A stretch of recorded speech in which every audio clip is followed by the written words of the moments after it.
ang paraan ay umiwas sa akin. Bakit? Si Bianca nga nakausap ko, hindi ko magis, ba't ikaw pa yung mas galit? Oh, eh! Sorry kung natapakan yung pagka-love team nyo. Hindi na napigilang sumabog sa galit ang PBB housemate na si Clarice matapos nilang mag-kausap ni Dustin tungkol sa kanilang silent weekly task kung saan ay bawal silang magsalita sa itinakdang oras ni Big Brother.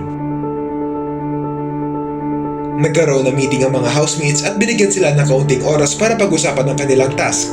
Ayon kay Clarice na isa sa mga task leaders, maghiwalay muna umano sila Bianca at Dustin lalo pat ilang beses na rin nagsalita si Bianca, dahilan para mas tumaas ang tsansa na matalo sila. Dagdag pa ni Clarice, maglalayo rin muna sila ni Esnir dahil baka ay hindi rin nila mapigilan mag-usap kapag magkasama. Nagsalita rito si Dustin at sabi niya ay never siya nagsalita sa tuwing magkasama sila ni Bianca. Paliwanag naman ni Clarice, ang pinapunto niya rito ay lumayo muna sa comfort people nila o mga housemates na ka-close nila.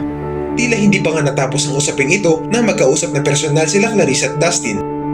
At dahil nga rito, hindi na napigilan ni Clarice na sumabog sa galit at mag-walkout. Sabay sabing OA.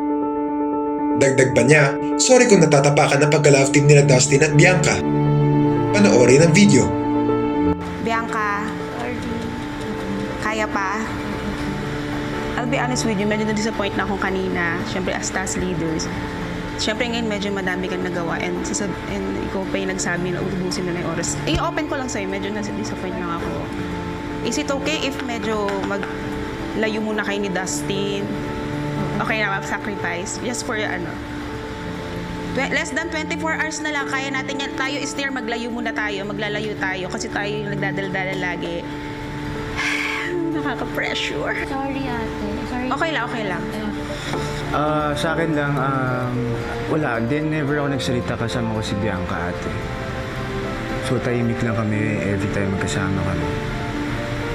And every time na nasa boys ako, doon ako napapasalita. Hindi naman yung pinipinpoint ko. Ang pinipinpoint ko is maglayo muna tayo sa mga comfort natin.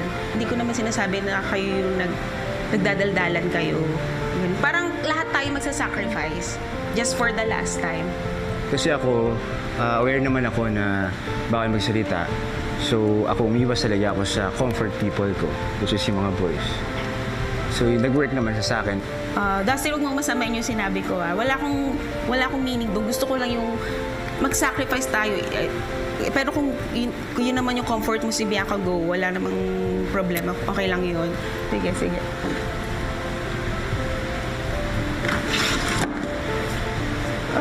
Ako clear ko lang yung sana ma-appreciate niya rin yung effort na ako umiiwas ako sa mga boys. So, ayun, sana makita nyo lang. Yun lang naman sa akin. Best effort talaga. Thank you guys. Thank you so much. Yan lang. Thank you, leaders. Yung leaders nga po.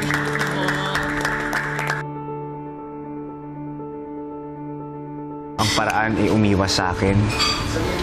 Bakit? Si Bianca nga nakausap ko, hindi ko magis, ba't ikaw pa yung mas galit? Oh, eh! Sorry kung natapakan yung pagka-love team nyo. Ano ang masasabi nyo rito? Oh, eh!